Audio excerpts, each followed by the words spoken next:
Rail চালু করতে গিয়ে সেটা দরকার পাশ দিয়ে রেল নেওয়ার চেষ্টা করে, তখন সারা দিন কাজ করে শ্রমিকরা রাত্রে ভাঙ্গে পড়ে যায়।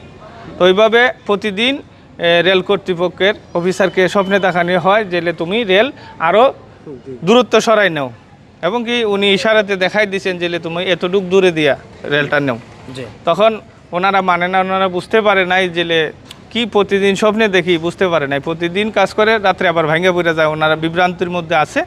তো এই পর্যায়ে 3 দিন পরে ওনারা বুঝতে পারলো, আরও অন্য মানুষকে জিজ্ঞাসা করার পরে তখন বলল যে হ্যাঁ, ওখানে হযরত শাহ সুলেমান ফতেগাজী বাগদাদী রহমতুল্লাহ আলাই আল্লাহর ওলি, বাগদাদ থেকে উনি আসছেন, এখানে ওনার মাজার শরীফ, এই এদিকে রেল নেওয়া যাবে না।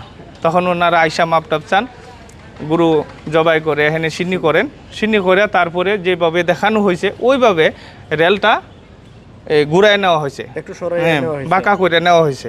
রেলটা আপনারা যে দেখতে পারবেন যে অনেকটা বাঁকা, মাজারের জন্য এই রেলটা বাঁকা। তারপর ওনার কেরামত এটা রেলটা হয়ে গেল। তারপরে এখানে পিটিভি আসলো, সমস্ত মেশিন টেশিন ওকে হইলো।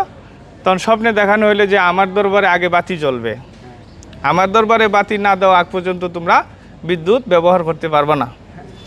তখন ওনারা বিশ্বাস করে নাই, ওই সেমভাবে তিন দিন স্বপ্নে দেখার পরে তারপরে যখন দেখে কিছু হয় না, বড় ইঞ্জিনিয়ার আছে, সব কিছু ওকে, কেন পাওয়ার পাই না।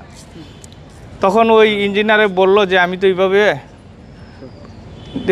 3 দিন রাত্রে স্বপ্নে দেখছি যে এইভাবে এখানে কারেন্ট দেওয়ার জন্য।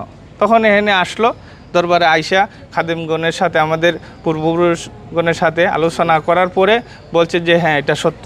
উনি হযরত শাহ সুলেমান ফতেগাজী বাগদাদী রহমতুল্লাহ আলাই বাগদাদ থেকে আসছেন, উনি আরেকজন আল্লাহর ওলি। এখানে উনি যা দেখছেন আপনারা তাই সত্য।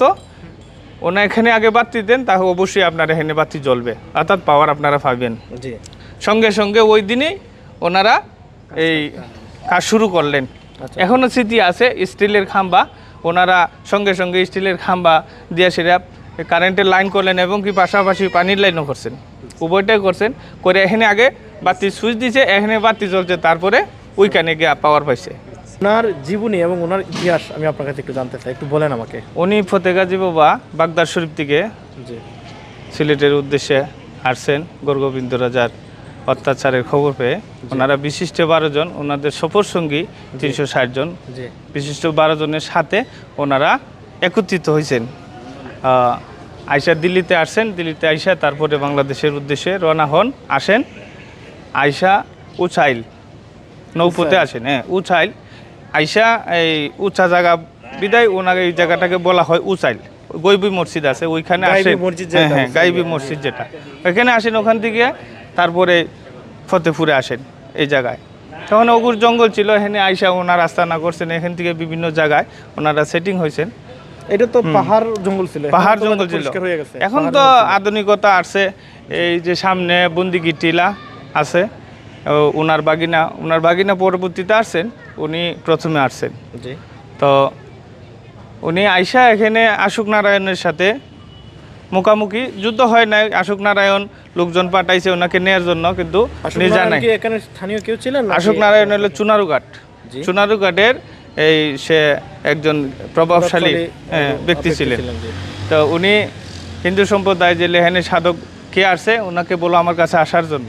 তো উনি বলছেন যে তোমার আশুক নারায়ণকে বলো আমার কাছে আসার জন্য, আমি কেন যাব। তো তারপর ওনাকে আশুক নারায়ণকে বলার পরে, এই যে ওনাদের লোকের সৈন্য সামন্ত বলার পরে, ওনারাকে বলার পরে তারপরে আরও সৈন্য সামন্ত উনি ক্ষিপ্ত হয়ে পাঠাইছেন। তারপর ওনার কাছে আসার পরে উনি বললেন যে তোমরা কি মাথা নত করতে চাও না মারা যাইতে চাও, কোনটা? তখন ওনার রাগান্বিত অবস্থায় ওনার হাতের আশা দিয়ে আঘাত করেন।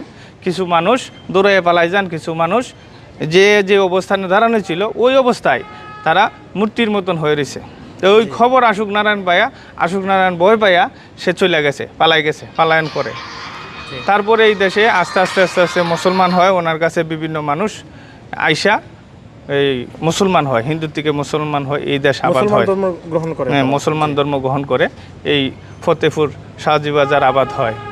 তো ওনার সাথে শাহজালাল বাবা, শাহপুরান বাবা, নাসির উদ্দিন সিপাহ সালার, মালিকের দরগা, তারপরে আরও আছে শাহ মুস্তফা, শাহ মালুম, যে মূলত শাহজালাল সাহেবের এই বিশিষ্ট 12 জনের সাথে বিশিষ্ট 12 জনের একজন ছিলেন বৈশিষ্ট্য মুরব্বী হযরত শাহ সুলেমান ফতেগাজী বাগদাদী রহমাতুল্লাহ আলাইহি। আচ্ছা, ওনার জীবনকালে মানে আমরা ওনার কিছু কেরামতি আমরা আসলে জানি, ততটুকু জানি আমরা জানি, তার চেয়ে বেশি আসলে আপনি জানেন, আপনার কাছ থেকে আমরা কিছু কেরামতি জানতে চাই। আসলে কেরামত বলতে উনি এখানে আসন গাড়ার পরে অনেক দিন গত হওয়ার পরে প্রথম অবস্থা চলে যাওয়ার পরে তারপরে এখানে আসে এই পাওয়ার প্লান্ট, জি, তারপরে এখানে রেল কর্তৃপক্ষ ব্রিটিশ সরকারি রেল চালু করে।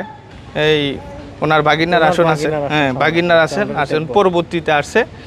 আসার পরে উনি বলছে যে মামা আমি আপনাকে নিয়ে যেতে আসি, যে বাড়িতে ওনারা এই কান্নাকাটি করতেছে আপনারা নিয়ে যেতে।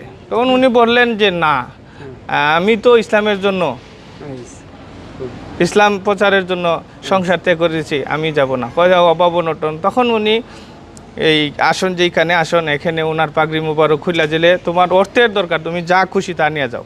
তখন ওনার পাগড়ি মুবারক খুইলা যারা দেওয়ার পরে স্বর্ণ মুদ্রা বিভিন্ন হীরামণি জহর এগুলা দেখে যে তুফ হয়ে গেছে, অনেক উঁচু হয়ে গেছে, অনেকগুলা সম্পদ যা নিলে এই যে সারা জীবন খাইলেও শেষ হইব না। তখন ওনার বাগিনা হলে যে না আমি আপনার লিয়ে যাব। তারপর উনি রাগান্বিত অবস্থায় এখান থেকে আসছেন, ওনার আস্তানায় এসে পড়ছেন, আস্তানায় আইসা এই বসছেন।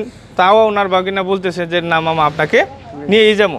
তখন উনি রাগান্বিত অবস্থায় এই হাতের আশা নিয়ে আসে ওনারে দৌড়ানি দেন। তখন ওই রাস্তায় ওই যে পূর্ব দিকে বন্দিগি টিলা নামে পরিচিত, ওই দিকে দৌড়াইয়া উনি চলে যান। যে সামনে একটা বন্দিগি টিলা, বন্দিগি টিলা নামে পরিচিত। এখানে বহুত সাধক মুনি ঋষি হয়েছেন, এখানে সাধন করছেন, আর এখনো এই নামই আছে। ওই জোড়া বট গাছ আছে, ওইখানে গিয়ে উনি গায়েব হয়ে যান ওনার ভাগিনা। আজও উনি গায়েব, উনি জীবন দশায় আর আমাদের লোকালয়ে আসেন নাই। অনেক আশেক ভক্তরা বলে থাকে যে মাঝে মধ্যে অনেক সাধকরা বলে থাকে যে আমরা পাই, পাই মাঝে মধ্যে অনেকে বলে যে আমরা দেখছি। এটা তো গোপন বিষয়, আমরা যেহেতু বাস্তবে সবসময় পাই না, তো এটা তো আর বলার বিষয় না। তাও আপনারা জিজ্ঞাসা করাতে বললাম যতটুকু জানি। এখনও উনি কোথায় আছেন কেউ জানে না।